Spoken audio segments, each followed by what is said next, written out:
In today's fast-paced business world, reliable logistics is key to success. That's where PC and FS Logistics come in. With a comprehensive range of services including air, sea and domestic transport, as well as secure warehousing, we've got your supply chain covered. From origin destination, our expert team ensures your goods are handled with care and delivered on time, every time.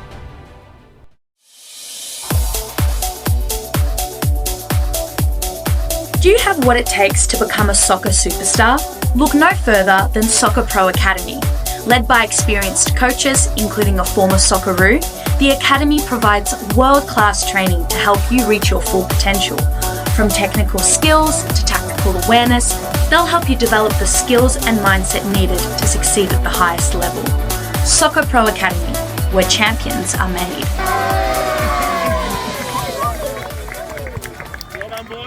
Are you looking for the perfect kit for your football club? Try Arrow Sport today. From jerseys to shorts to socks, Arrow Sport will have you completely covered. We can even cover your merchandising line, including hats, beanies, scarves, jumpers, and so much more. So if you're looking for excellent lead times, great pricing, and even better quality, try Arrow Sport today by looking at our website at arrowsport.com.au. And even better quality, try Arrow Sport today by looking at our website at arrowsport.com.au. Looking for a haven to unwind and indulge?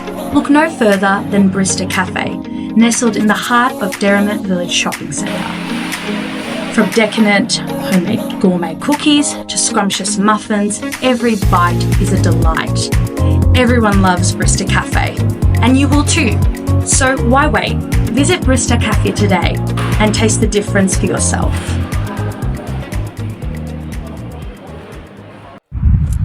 Hi guys, Harry Sundai here, letting you know that there's a apparel company that supports the game that you love.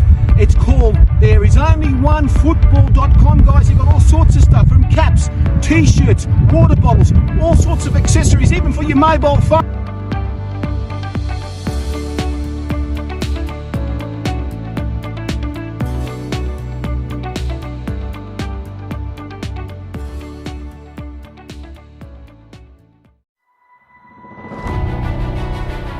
In today's fast-paced business world, reliable logistics is key to success. That's where PC and FS Logistics come in. With a comprehensive range of services including air, sea and domestic transport, as well as secure warehousing, we've got your supply chain covered. From origin destination, our expert team ensures your goods are handled with care and delivered on time, every time. First time in 2025, and it's still bloody hot here in Melbourne. We can't get rid of the heat, mate. Here we go. Hey! Clap your hands, Carlos. I'm going to get the red card, mate. There you go, mate. Hey. Welcome everyone to Football S with Protection Services. All these fantastic sponsors coming to us tonight. Hey, yo! The cup of life, this is the one. Now is the time, don't ever stop. We should've known, gotta be strong. We should've known, right from the top. And when you feel the heat, Carlos, the world is at your feet. No one can hold you back if you really want it, Roger. I see it in your eyes. You want the cup of life, Kenny? Night to days, yeah, you're gonna get it there. Glen, do you really want it? Welcome everyone to Football List, guys. It's our way, the highway. Here we go. We are the people. We are the passion. Boy, are we gonna be the history tonight, ladies and gentlemen. Would you please make welcome our guest for tonight? Of course, Mr. Glen Fontana. Thank you, Glen, for joining us tonight. Everybody's clapping in the studio right now, guys. Mr. Kenny Wilson for 2025, the new one. Yes, Roger Sleeman. And of course, the man from Planet Football, Mr. Carlos Bielli. My God, guys, you should hear the fanfare behind me. The fanfare is unbelievable. You'll hear that on the thing. But I tell you what, guys, action, whatever it is, the action of the A-League, the action of the NPL, it's growing. The game is growing. Is it growing? I want to ask that of course, Glen, we've got a lot of things to talk about tonight. And of course, you're a staunch person when it comes to actually talking about football in this country. Can you tell me? Is the A-League growing? Yes. Yeah, the A-League is going steady at the moment. the average crowds are just below 10,000. Okay. We have some clubs getting good crowds, Yes. Auckland, which are a part of our A-League as well, the two New Zealand teams. Yes. Sydney FC going okay. Adelaide really going well, 10,000 every week. I can't say we're actually growing, but we're staying steady. And I noticed last week at Macarthur they got 8,000, albeit 4,000 Sydney FC supporters. Now that's a club that can be commented on for sure. Mm-hmm. Western in Victoria improving. I watch it very closely. They're improving. The clubs that are a worry: Central Coast Mariners, 4,000 last week, and Melbourne City, 6,000 if they're lucky as we go. Newcastle staying steady, 6,000 or 7,000 turning up. They're on a good run. So, at this present moment, I'm personally happy enough to think that we are staying steady, growing steadily, but we're not killing it, and there are reasons for that. So the thing about this is that we are growing steadily, but after 20 years, you would think that we'd have capacity crowds now, like we did at the beginning. But that's. Don't forget that we're competing with a lot of different sports, of course, at this time of the year as well. And of course, Kenny, you know yourself how many years you played back in the NPL the soccer league, the National Soccer League, the Phillips League. How many big crowds were we getting then at the beginning? I mean, look, we keep talking about. I know that. I mean, the NSL from 77 to 84 was very strong. The minute they sectionalised it and made it Victoria.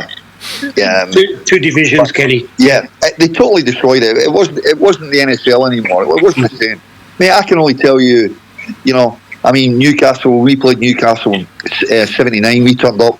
1:15, they shut the gates. There was 29,000 in there. The KB were fantastic. Alan Vest had them, absolutely pumping. They had a good team. I mean, Glen, I think Glen played in the first game. We played Wollongong first game when they came into the NSL. We played Wollongong, Tommy Docherty's first game. Really good crowd. There was some fantastic highlights. It obviously relied on the butcher, the candlestick maker, and the plumbers that were throwing money into clubs, especially the Olympics, the Appias, the Marconis, South Melbournes. There was 50 people throwing money in to keep clubs going, and that's just the way it was back then. And obviously the progression to what we're doing now, which is fully professional, full time. It's a different animal, completely different animal. And the game's changed. I'm not just talking about the A-League. The style of football that the world's playing, with the exception of a few teams, is quite methodical. Most of the teams play the same way. Goalkeepers don't kick the ball out anymore. They don't. They don't take that option. Everything's got to be thrown out. And if you're a purist, if you like it, you like it. My son, Glen goes to most of the games. I go to a lot of games. A-League games. I go to a lot of A-League games. Yep. Sydney FC, and I go to a lot of the Mariners games. And I enjoy them. And my son and my daughter love them. Yes. But I'm a little bit old school. I don't mind a bit of a direct play. Kick it, let the centre forward. Yeah. I just want to stop you there. I want to speak to Glen quickly. Glen, in the last week or so, we've had a change of CEO at the down at the APL. No, of course. Not CEO. He's executive chairman. Stephen Conroy is executive chairman. He was. The CEO had gone. He's gone. He's done. That's what I'm trying to say. It's not a new CEO. He has the position. Stephen Conroy is executive chairman. Okay, right? I'm just talking about Nick Garcia, who's left. That guy. He was a commissioner. He was a commissioner. Originally. So this is what I'm saying, Glen. Glen, do we see a problem here with the way the game is being run as well at the APL? We know there's been a lot of conjecture about the APL and how they're running the game, and I have issues too, but I want to keep at them at the moment. But how do you feel the APL is running the game? And what upsets me is that there's a lot of things that they're not doing right, as in times, what time the game should start and stuff like. I mean, that's what I can't understand. Well, just firstly, let me say what Kenny just said before was absolutely spot on as far as where we're at. Now, just so you know, Kenny, that I'm right on board with what you said. Totally accurate. But coming to the point you just made about the APL, right?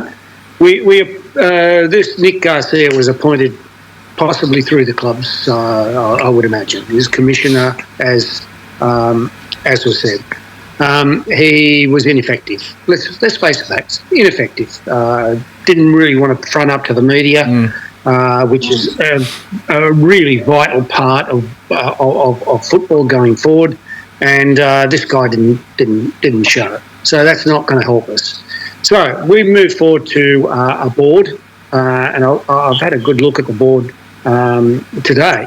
And Conroy has put himself up as Roger just said, executive officer or whatever he is. Executive chairman. Executive chairman. Now, here's a guy that's come in, not shown us his cards, as far as I'm concerned. I don't think he's got any history in the game that I know of. And I'm reasonably accurate, I think, and Roger would be even more accurate when it comes to where this guy's at. Now, this guy thinks that he can possibly progress the game, put it on the standing that we want, the media outlets that we need, and the clout that we are desperately looking for as far as financials are concerned and corporate. Now, well, show us what you've got. Now, the guy hasn't got any history in the game, as I know. Not at all. Unless someone on this panel can tell me, and I know pretty astute people here I'm talking to. Nothing, right? So we look at the board, and these guys are making the decisions about the A-League going forward. And we have and I'm sure this Gino Mara puts a few bob in. It's the worst run club in the A-League, and he's on the board making decisions about how the A-League gets. Glen, can I just say something? Just interrupt on a sec. If this promised $7.5 million that the Liberal Party have committed if they elected to MacArthur happens, that would be a great boost for MacArthur Club, really good. Yeah, I saw that, Roger, and I agree totally. Yeah. But what I'm saying, we have a bloke on the board, right? He's running the worst club in the league. He's on the board of the A-League. Now, I don't understand that. You know, it doesn't add up to me. This guy. I know what you're saying. This guy hasn't got the credibility. No, so get your own club in order, Gino. Get your own club in order. MacArthur Rams. Double your crowd. They got 8,000 last week. Well, they're mostly Sydney FC supporters there. You could see that. I wasn't at the game myself. But get your own house in order. Show us that you can advance that club because you're in a big geographic area with a lot of people and a lot of footballers, a lot of kids playing the game. Show us what you got. Get the stands. And then come back and say you should be on the A-League. Yeah, I can go with that. But at the moment, he should be embarrassed to be on. Oh, honestly, I'll tell you stories in a minute too about Western United. I'll bring Carlos on first. Look, I want to talk about Campbelltown because I work in Campbelltown where I have my legal practice, and I have done so for the last 24 years. The couple of things about MacArthur that went against them. For whatever reason, Gino Mara and Krislovich decided not to go it alone as opposed to embracing the MacArthur Rams, which is the MacArthur Football Association Federation team. Okay? So there you disfranchised a number of diehards who were MacArthur Rams through and through. So there you have number one issue, that you were not, that you did not involve the local football association, which already had men's and women's team, could have become your B team of the feeder clubs to the first first team. Number two, it was most unfortunate. There were children of COVID, and Southwest Sydney endured the worst lockdowns of any area in Sydney. So you were behind the ball game because of COVID. Then, like the Mariners, we are in the high areas of mortgage stress. The Central Coast, MacArthur, two high stress, mortgage stress areas. So people are not going to spend money watching football. But I agree that the crowds are appalling when you have a population edging close to 250,000, the whole of MacArthur. But there is a disconnect between the Bulls and MacArthur Football Association, which is crucial. And they don't seem to find the middle ground. And people just don't go to the Bulls because, one, the ticket prices are outrageously expensive. I'm hearing you, and your points are absolutely correct. The disconnection with the MacArthur Rams is a no-brainer. Oh, okay, all right. That all into account, apart from COVID, can't do much about that. No. That all into account. What have the Bulls done to do something with MacArthur Rams? Well, I would say nothing. Secondly, all right, there's mortgage stress out there, and that's a fact, no doubt about it. Well, where is get all the kids in free and ask the dads to pay $10 or mums to pay $10 or $5? Do your bits and pieces, and then show the community that you really have an idea of their stress. Secondly, come and support our team. We know it's not so great at the moment. However, this is what we can do for you. Have you seen any indication that this club has done anything for the community in MacArthur, in your opinion? Guys, the elephant in the room. I mean, keep in mind, we unfortunately we try to drive our sport out of where we are. We are the world's working class sport. Yes. Always have been, always will be. And the more you try to drive it out of that bracket, the less you'll progress. The elephant in the room in MacArthur is they're a pseudo-Croatian team. What the boys were just saying. They haven't attacked the general population. And if you talk to most people, they think, they're a Croatian team. Most of the staff are Croatian. You look at it and you go, okay, we wanted rid of the ethnic sort of banner. And unfortunately, MacArthur's got that stigma. I mean, I think what Glen said, he said 8,000. I mean, I think there was actually probably 6,500 or 7,000 Sydney FC fans.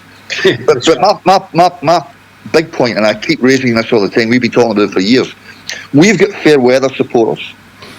I'll never forget 2 seasons ago, Central Coast Mariners, top of the league. Sydney FC, third. Playing at the Mariners ground. It's 45 minutes up the freeway. And we had this, saying, the tolls are too expensive, this is too expensive, the trains are too expensive. Mate, Sydney FC, average home crowd, 14,000, 15,000. They brought 600 people to the Central Coast Mariners when they were running third in the league against the top of the league. That's no real supporters for me. A real supporters home and away. I mean, I get it, they're not going to go to Melbourne, but all the Sydney games, Newcastle, Mariners, MacArthur, they should be going to their games, or they should be at least travelling in bulk. And the point that Glen made about get buses, subsidise the coaches, let kids in for free. I mean, the pricing's atrocious. How much they're charging people to get into the games. It's way too expensive. Way too expensive. You can go watch a Premier League game for £47. I know what you're saying. United, I do know what you're saying. Yeah. So there's a lot of issues from that perspective that MacArthur, until they change tack and embrace the local community, then they're not going to go anywhere. And Western United is exactly the same. 75% of the it's just unbelievable. 75% of the population is Indian, exactly. And they've not gone anywhere close to try and attract the Indian population to the games. Get an Indian Premier League player here as a guest. Because the Indians love it. You know what they're like. You bring a cricket player here. They love it. Exactly. They react to that. But they've done nothing. They've done absolutely nothing to do that. And they're playing well. And he's got a good team. They're playing well. They're playing very well. Hat off to them. This is my point. This is my point, Kenny. 100% correct. Totally agree with you. This is my point about the previous question that I was asked about the APL. What do the APL do to make these clubs accountable to attract fans, etc.? Have a look at Brisbane. I mean, God almighty, they won one game, and I'm not going to blame Ruben Zadkovic for those results or anything like that. Of course, he's got something to do with it, but he hasn't got much of a squad. He's got a very ordinary backing from the Backeries, or whoever they are from Indonesia. They're still getting 6,500 coming to Suncorp, playing at Suncorp Stadium, a 50,000 seat stadium with 6,000, right? The dopey Parramatta, that's stupid. They put the cameras in the empty stadium instead of putting them into the crowd. I mean, what is the APL doing about that? Nothing. They haven't got a clue. I doubt most of them even go to the games. They don't, really they don't. They don't. They're just in the offices and they just stay there, and that's all they do. But we've got this production problem with all the games. Like what Glen just said, with all the games, they should be putting the cameras on the other side of the Kenny, ground and showing the stand empty where it's full. Yeah, and then you'll get a true reflection, because you watch the games and you think, the other night there I'm thinking, how many's there? 1,000, 1,500? No. But probably behind the cameras, the whole stand was full. Exactly, and it was. I was told by Richard Raw that apparently we're there on that side, and all of a sudden you're hearing them chant, and you're hearing the chanting on the microphone on the TV. But where's the crowd? It's empty, and it sounds like somebody's put a recorded sound on. I'm going off a tangent. The same thing happened the other night. Saudi Arabia and Australia in the final. Yes, it was empty. It was empty. Empty. I know. In China, it was empty. I couldn't believe it. Absolutely empty. I had to look twice to see if I was watching the right game, or was that an actual, like a FIFA final. It was terrible, Kenny. I want to bring on Carlos for a sec, and I'll bring on, of course, Roger after. Carlos?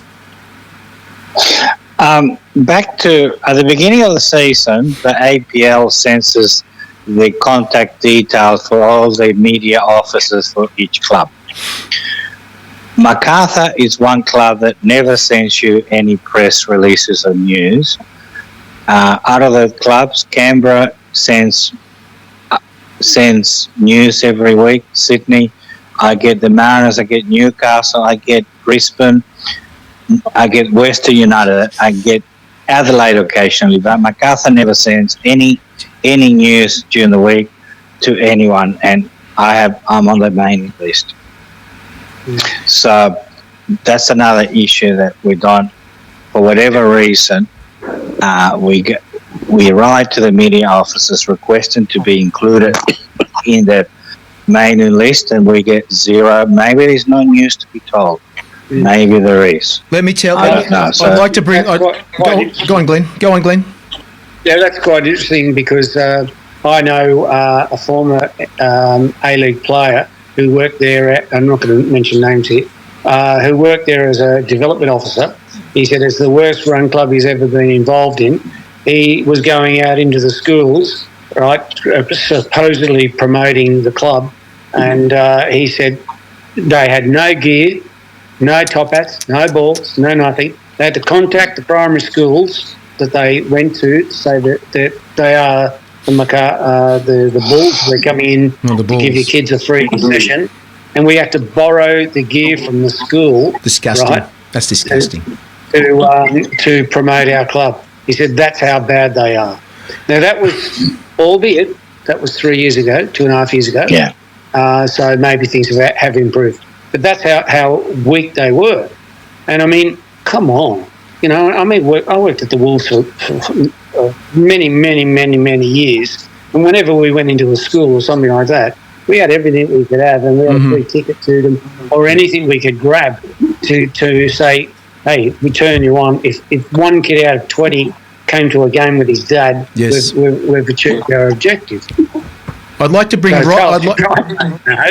like to bring Roger on. Roger, you're how do I say this? You've been around for many years, of course. You know how the game was run at the beginning to the end. 70 years, mate. And the thing is about this 67 years. So I mean, do we change everything up again? That's for 20 years. What's been going on here now? I'm going to go to a different information very shortly. You guys as well, a different topic. So Carl, of course, I'll bring Roger on for a sec about what's going on.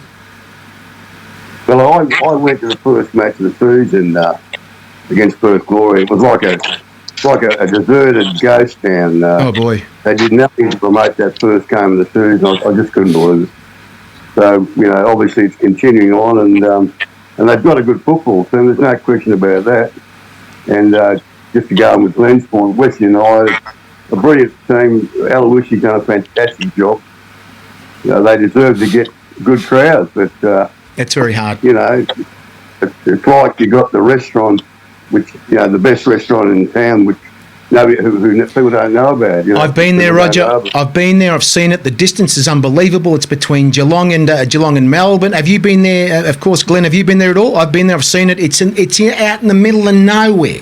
People have been getting lost. There's a lot of brand new infrastructure, new roads going through. At one stage, they had to block the road for you to go down a dirt road to get into the ground. I mean, that is not a good promotion for that club at all, to be that far away. It's not right, Carlos.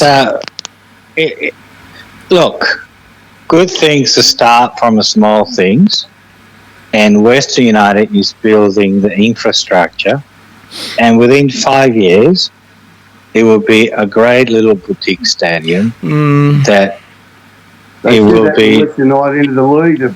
The stadium will be complete within 2 or 3 years. Well, okay, whatever, but obviously you've got to start somewhere. The other issue that I want to bring, the comment about the timing of the games. At the timing of the games, it is dictated by the TV rights and the money we get from TV rights. So Paramount says we need to have certain games on free-to-air, certain games on Paramount Plus Channel 10, and that's why we have 3, 5, 7, and if you play in Perth, 9:45. And the crowds, another reason why the crowds might be down is in the All NSL, simply if you didn't go to the game, you missed out. Here, we are spoiled for choice. Yes. We could watch it live, we could go to the game, or we could sit back the next day and watch a whole replay. Okay, I would like to go to the next. I've got to make a point about this. Again, it gets back to this. Forget the TV. I mean, the Premier League. Sells out. All the clubs sell out. 58, 60,000. Yeah, but you got history. But we've got history. We've got history. I mean, we keep saying we've been going a long time now. I mean, I've been here since '77. The reality is, if you're the reality is, you go to games because you love the atmosphere. You want to be there. You smell the liniment. The TV's on it, so I'm not going to go because it's on at 7:30. That's not the true support. The true supporters go to the games. It's true. It's all true. We're a different breed. We're a different breed, Kenny. Very different. Yeah. I'm like you. I lived in the UK quite a while, and going to football, it could be. You there, Glen? In West London. Yes. Yeah. QPR were playing Coventry at 2 a.m. in the morning. Gee. I was there. Of course. My God. My God. But we come from a different mindset to what's. I mean, I go to the FC games because I like to be there. I like the atmosphere. Me too. And it's good fun. I have a few beers with my mates. So. And it's okay. It's okay. It's not like that though. That's for sure. That's we do understand. Now, let me just say one thing about this. But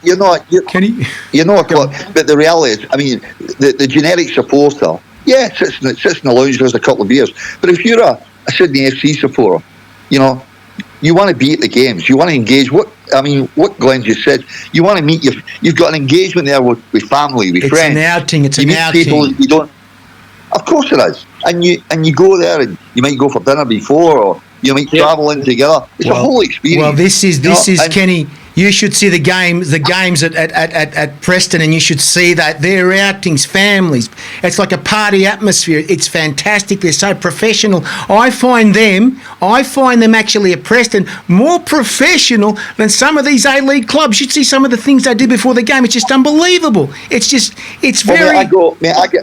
I get invited to a lot of Central Coast Mariners games, and their hospitality is fantastic. It's and great. Newcastle was the same. I have to say, the pre-match, if you're a guest, you're in the hospitality suite, the food, the whole lead up, they do a fine job, So, I mean, I don't think with some of the clubs, that's an issue. They're definitely trying to do the right thing. They're trying to engage with the local. Newcastle, Central Coast, Adelaide. Adelaide stuck out on their own, and they're getting 10 and 12,000. They're all Adelaide supporters. They are. They're fantastic. They are. I mean, what a great job. And how many Adelaide boys, the South Australia boys, was in that under-20 team the other night? There was about 5 or 6, I think, wasn't right. it? 5. I mean, what a great job they're doing. Now, this is unbelievable. Now, this is the next. What you just said is exactly what we're talking about right now. Is this now, Glenn? Of course, I spoke to you earlier about this, saying to myself, when the A-League, when the NSL finished up, and all of a sudden we've had to start again from scratch to try and get some stability in getting players back and sort of like developing kids again. We really started again. It's taken 20 years, Glenn, 20 years to get up to this standard again to get these kids. Now tell me, the system that we're using, it's taken 20 years to get back sort of like similar to what what happened in Canberra. Of course, we had the Centre of Excellence, and that was there. That was stopped. Now we've got the clubs developing the players. Is that a better system, or do we need the Centre of Excellence back again? How do we do this?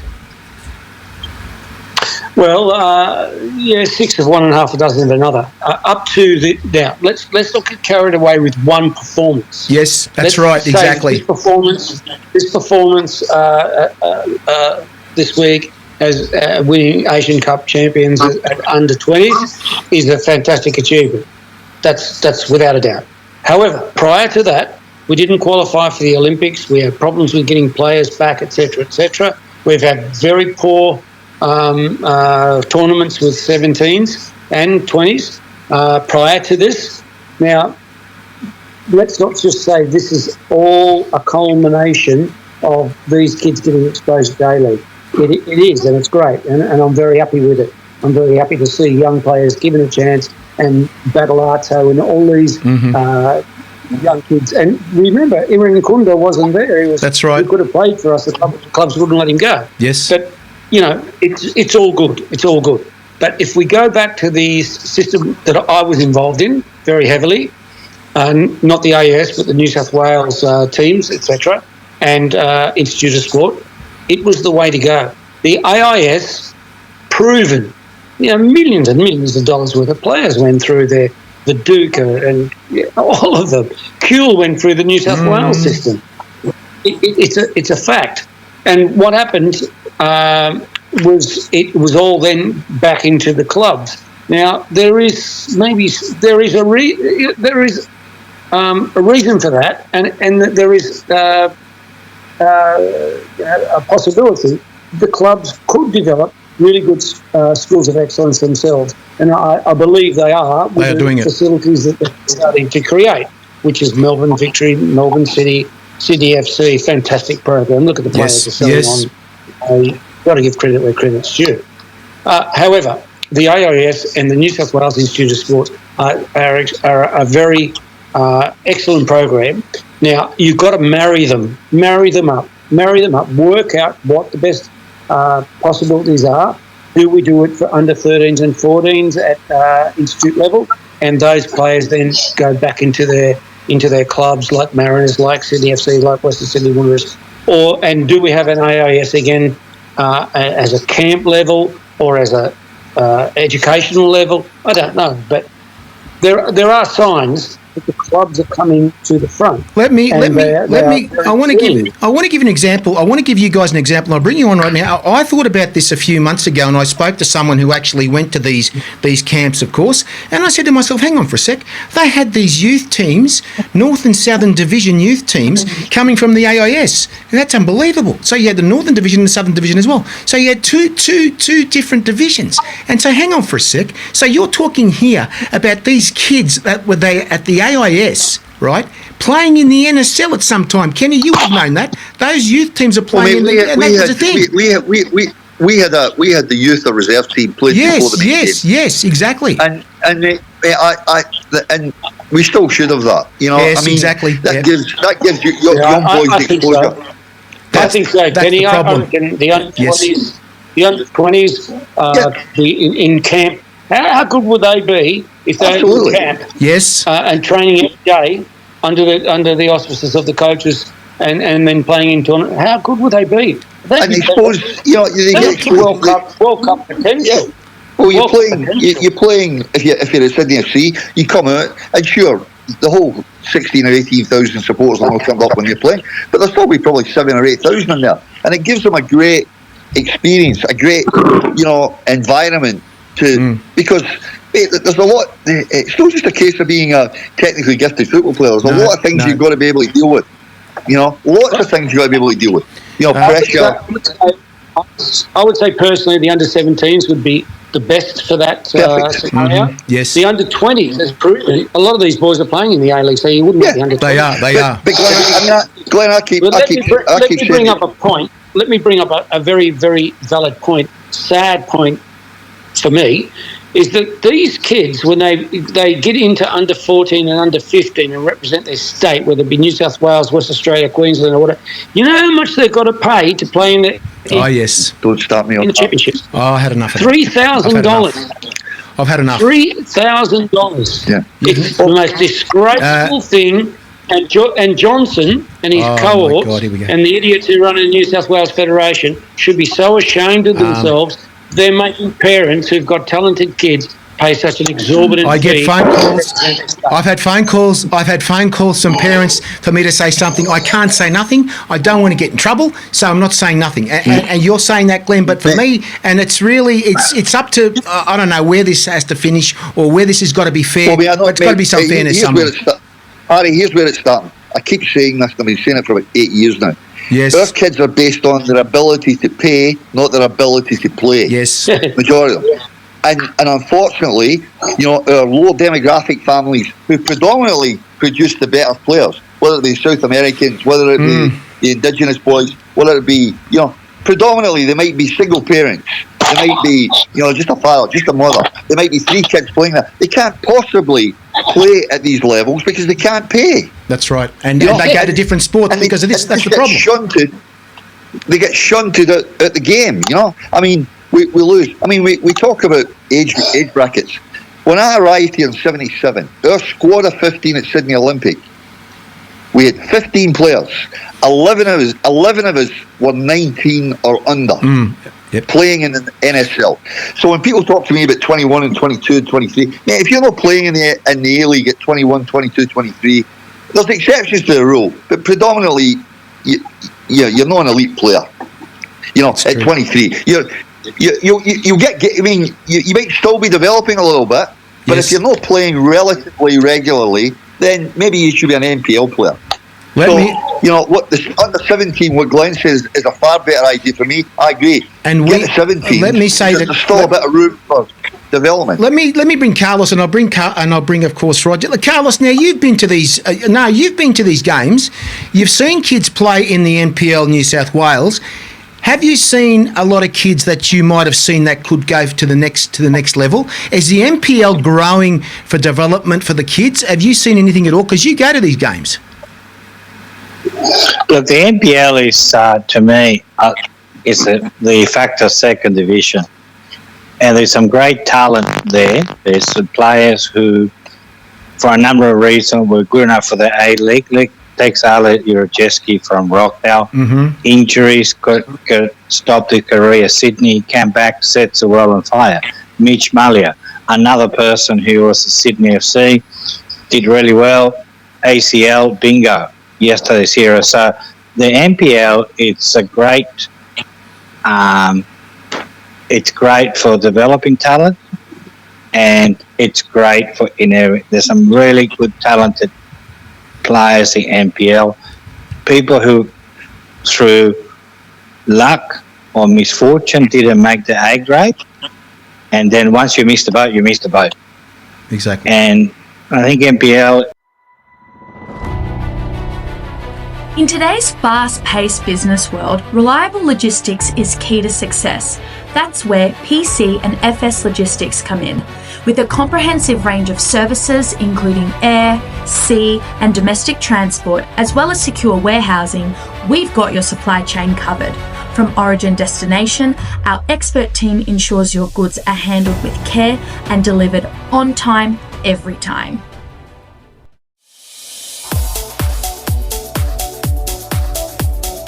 Do you have what it takes to become a soccer superstar? Look no further than Soccer Pro Academy. Led by experienced coaches, including a former Socceroo, the Academy provides world-class training to help you reach your full potential. From technical skills to tactical awareness, they'll help you develop the skills and mindset needed to succeed at the highest level. Soccer Pro Academy, where champions are made.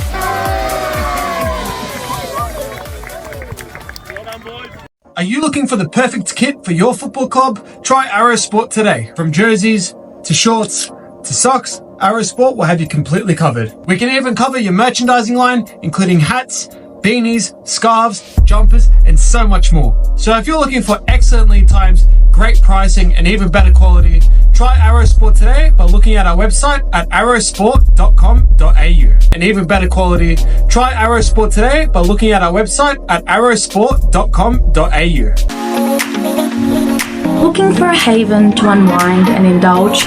Look no further than Brista Cafe, nestled in the heart of Derrimut Village Shopping Centre. From decadent homemade gourmet cookies to scrumptious muffins, every bite is a delight. Everyone loves Brista Cafe, and you will too. So why wait? Visit Brista Cafe today and taste the difference for yourself.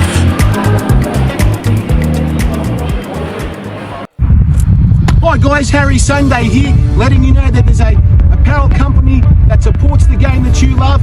It's called ThereIsOnlyOneFootball.com, guys. They've got all sorts of stuff, from caps, t-shirts, water bottles, all sorts of accessories, even for your mobile phone.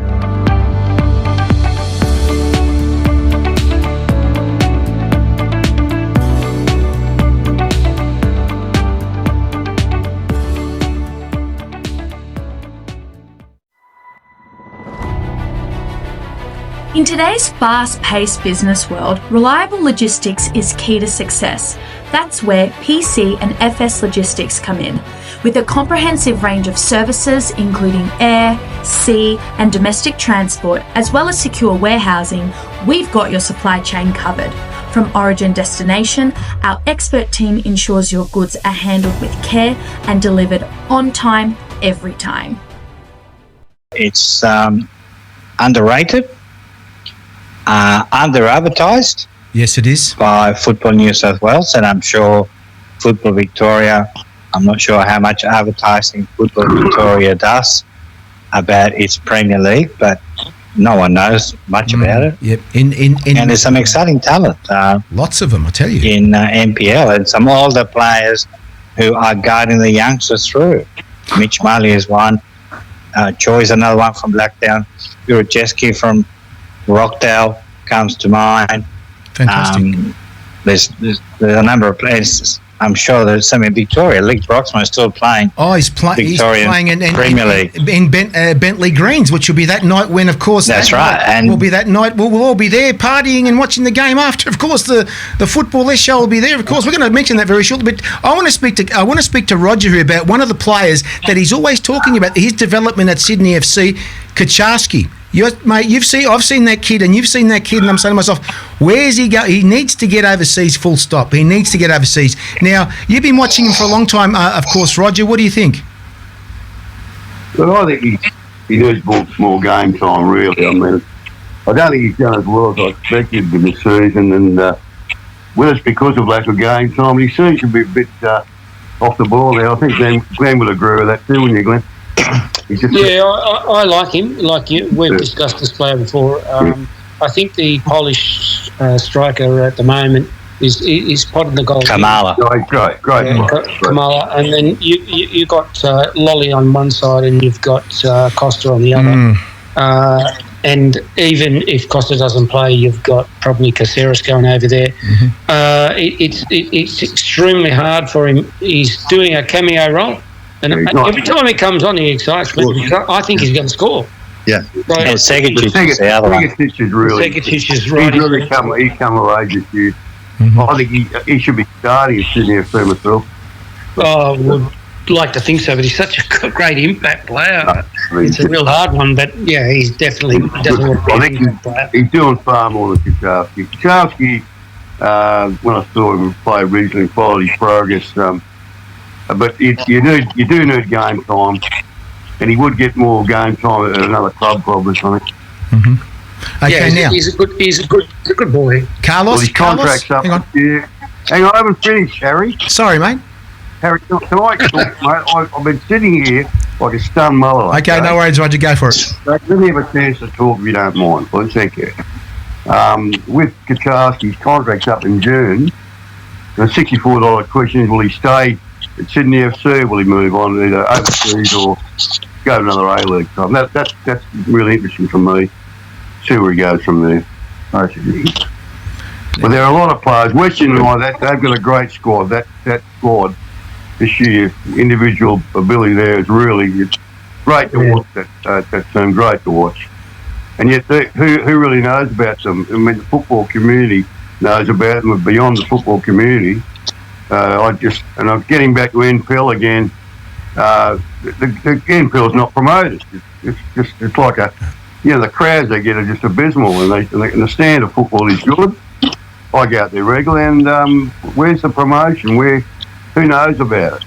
Because Football New South Wales usually there's so much football being played there at the moment. Well, people can't get to watch NPL football because they're playing. This is so we got to go back to the fact here we've got the highest number of participants. But our participants don't go and watch senior football, which is really something that we need to change. I mean, it's just that's a crux. That's a real crucial matter in the game, because NPL is strong, but it's just not. It's not supported. Football New South Wales needs to have a good look at itself to see why you're getting crowds. Football New South Wales have got about 70 in administration and about 3 or 4 in full-time professional technical development. Yeah, Does that tell you something? Oh, well, it's jobs for the for the bureaucrats, mate. But remember with Alex, that's why they charge the exorbitant fees for kids to play. I've got my two granddaughters starting up. One's been playing for 2 years, and the little one wants to play under sixes. They're going to pay $220 each. I mean, now my daughter, I'm paying, right? But that's a fair whack, and they're going to school and all that, and a pair of soccer boots. I mean, I understand if parents haven't got $220. I'll give you a better one on that. My grandson, some of these clubs create what they call development teams under sixes and under eights. Really, development teams. My grandson, $790. They play 11 little small-sided games. You're killing me. I kid you not. I kid you not. I won't name the club because I don't want to embarrass them. But development at 6 and 8. Really? At my time at Liverpool with Steve Highway, he gave me a synopsis of what age groups should do. He said from anything from 6 till 9, and they had talented little kids in there at Liverpool. 6 to 9, it's fun, and honestly, I used to watch it, and it was fun. Yep, amazing. Totally agree. Doing all. Totally agree. And then he said from 10 to 12 is the age of technique. So all the kids there, did technique work and concentrated heavily on it. And then from 12 to 14, it's the age of positional play. where all those techniques and all that fun go into technical play, into positional play, where the kids can utilise those skills. And then from 15 on, he said, show us what you got, because you're not going to get a contract here if you're not up for the standard required. You may still make a professional, but you might make, obviously it's very hard at Liverpool. Okay. I learned so much of that early stuff, 6 to 9, and there's a guy called Frank McParland who became the technical director of Liverpool, who was in charge of the 6 to 9.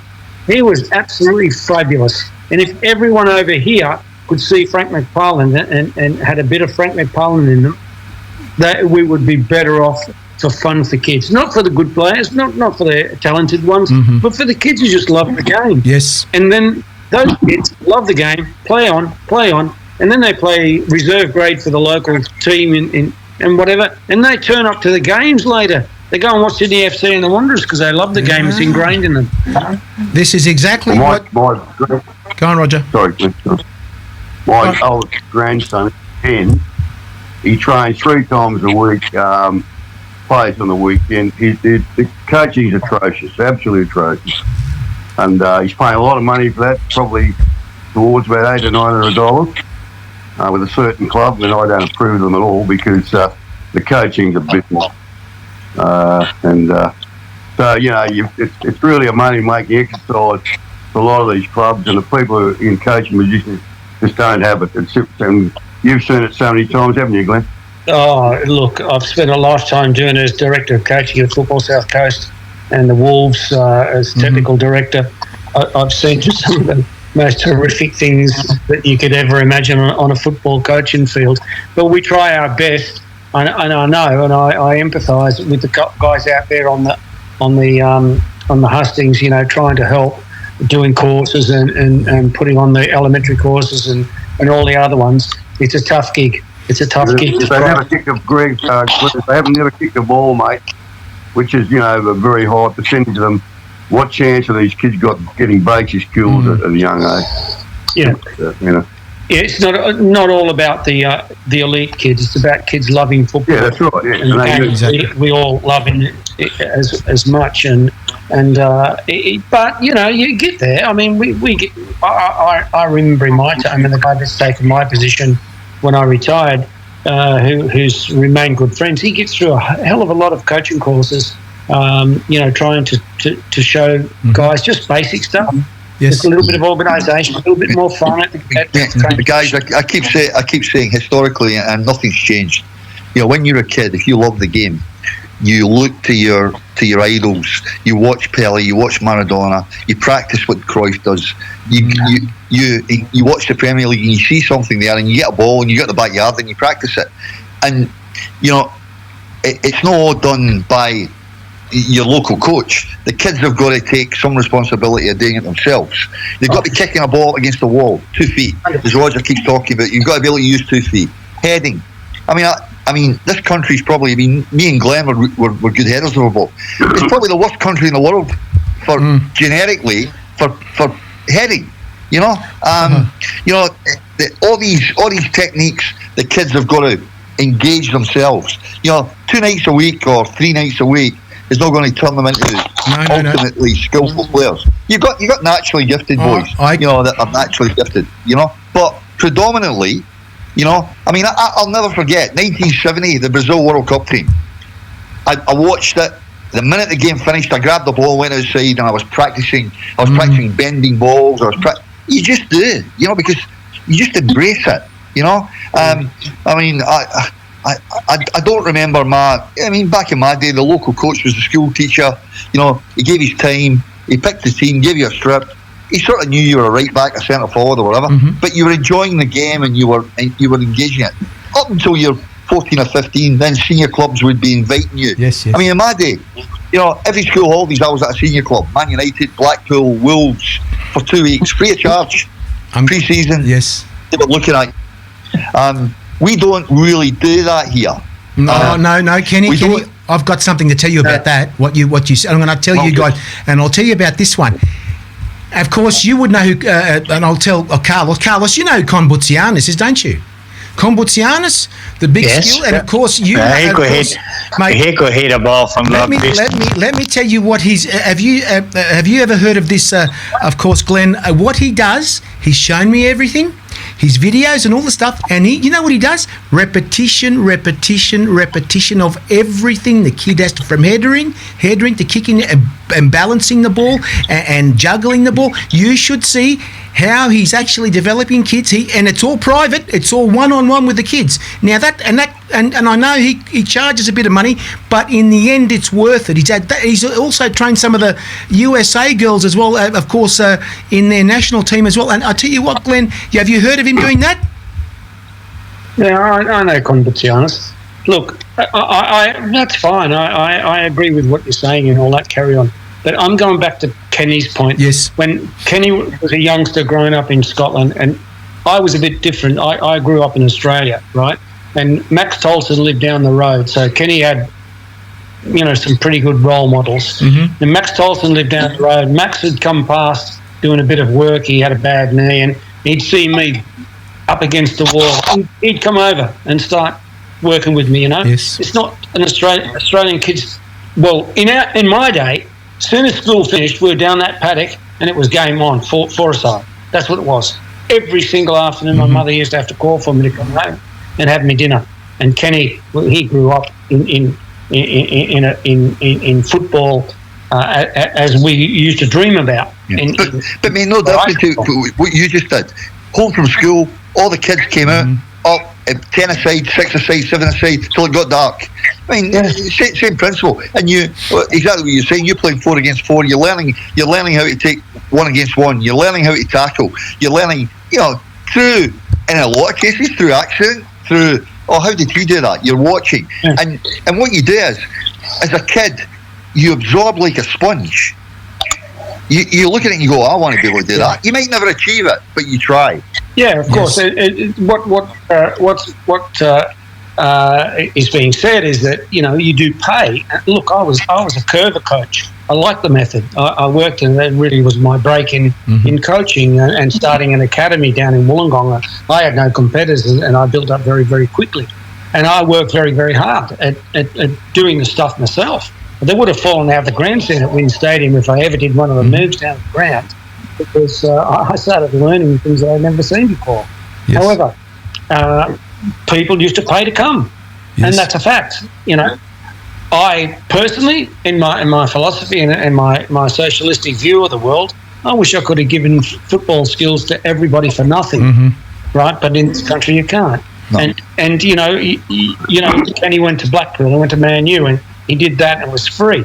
Have you ever heard of Sydney FC or the Wanderers doing a free week for talented kids? No. Never. Heard of it? Never. Not at all. Melbourne Victory? I never heard of it? No. Never. I'm talking about... it's all about money. I ended up... I was blessed. I ended up under Bobby Robson, under Alex Ferguson, under, amazing coaches for 2-3 weeks, multiple times through my youth. And you watch and you learn and you see things but not only they look after you like you're a king. They put you into digs like a proper professional. They feed you, they make sure you're reading right, they entertain you, they take you to the movies, they take you into the first team dressing room. Mate, it's amazing what they do. They make you feel like an absolute king. And all the clubs were the same, and that was the... Once you started going to these things, you come back and you go, you know what, that's what I want to be. I want to be a professional football player, and you strive to get a professional contract. And, the amount of, and we understand it's 1 in 5 million that makes it at an elite level. We get that. There's only 20 players in a English Premier League squad. There's only 20, every season. So, and there's millions of kids want to play. We get that. But, it's a pipe dream, but it's a pipe dream for everything. If you want to be an actor, if you want to be... that's the way it is. But what Glenn said earlier on, even if you fall by the wayside, but you just love playing, and you end up playing with your local club, and then you just go and become a spectator, that's the whole thing about the game. It's a working class game, and it engages, and even if you don't make it at the top level, you don't get lost to the game. You still watch it, or you'll argue with your mates in the pub about that wasn't a goal. It's all part of the culture. It is. Yeah. Now, You're on, Glen. right there. And the participation thing is a big plus for us. Having so many participants in the game, men and women, girls and boys, is a fantastic thing. Now I'm asking the FA and the PFA, well, start doing something. Get all these people. You're all guffawing. Oh, we got all these participants. Oh, what an organisation! I'm a great CEO. Well, mate, get them in the grounds. Get it whether MPL or A League or whatever it might be, or W League. Get them in the grounds. How are you going to do that? What are your strategies? What are your ideas? Where are we going forward? No, I don't see any of that. I just see them guffawing about all these participants. Big shit, you've got these participants. What are you going to do with them? We got to take it to the next level. I've noticed. I've noticed. I mean, one thing I do, and it's by default. But the great thing about this country is a melting pot. What does stand out? You go and watch Australia play, and you watch the supporters that are supporting Australia. They're South Americans. They're Indians. There's English. There's Scottish. There's Greeks, Italians. They're all in an Australian kit. They're all going. Yes. But we get them by default supporting Australia. But come what we were saying earlier on, they don't support the local clubs. No. Historically, we lose them somewhere along the line. You know, I mean, I watch the fans. I watch them going up to games. And I think there's about 30 Indian kids with Australian strips on. What club are they following in the A League? You know, where's all these South American kids? Where are they going? But they're engaging with Australia. Yeah. So it's nothing wrong with the melting pot. You know, they love the country, but they're just not engaging. And what we were saying earlier on, the A League teams have got to be engaging in these, you know, communities and get them out. 100%. And let the kids in for free. You know, yes, let them in for free. And come up with a strategy that you let them in for free. And if you bring your dad and your mum and dad, it's $15. If you bring just one parent, it's $10. I think most people can afford that 10. It's not a hard call. Of course they can. You know? And I believe you'll start getting people engaging, and then you really build. You know, some of these clubs think that they can just, like Macarthur, can build from the top to the bottom. You can't do that. You've got to build from the bottom. And you've got to get out there and make those little Indian kids that Kenny said, or those little Macedonian kids who love the game. Oh, you should see Get them in.